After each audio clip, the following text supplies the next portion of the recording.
अस्सलाम वालेकुम क्लास। आज हम अब आगे पढ़ने लगे हैं आपकी सेकंड एक्सरसाइज के लिए।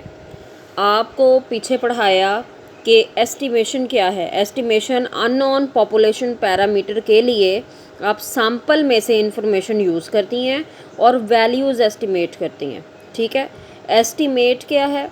वो स्पेसिफिक वैल्यू है जो कि एस्टिमेशन के दौरान आप निकालती हैं सैंपल की बेस पे अननोन पॉपुलेशन पैरामीटर के लिए।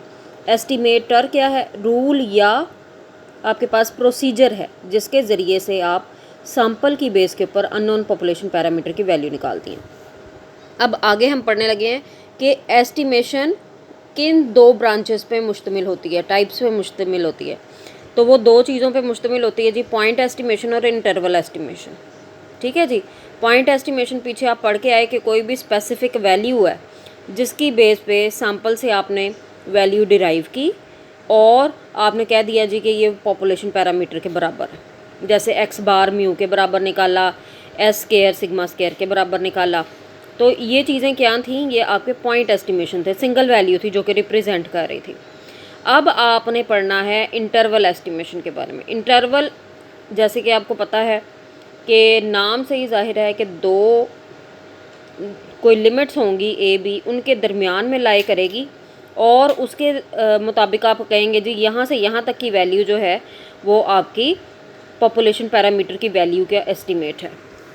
डेफिनेशन देखिए, interval estimation is a procedure of constructing an interval from random sample. ठीक है जी। सबसे पहले तो ये इंटरवल है, कहाँ से निकलेगा? रैंडम सैंपल से। Such that prior to sampling it has a highly specified probability of including the unknown population parameter। अब इसमें भी आप देख लीजिए कि आपका इंटरवल होगा जिसमें आपकी प्रोबेबिलिटी की सूरत में वैल्यू लाई करेगी आपके पॉपुलेशन पैरामीटर के लिए।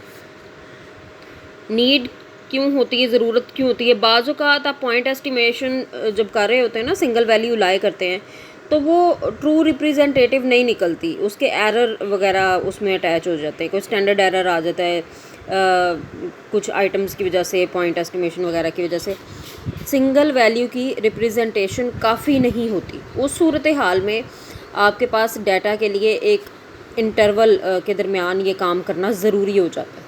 ये चूँकि सिंगल वैल्यू आपकी बेस्ट रिप्रेजेंटेशन नहीं दे रहा, तो बेहतर क्या है कि आप किसी इंटरवल के दरमियान करें और उसके दरमियान में ये यूज़ किया जाता है। अब इंटरवल एस्टिमेशन क्या है?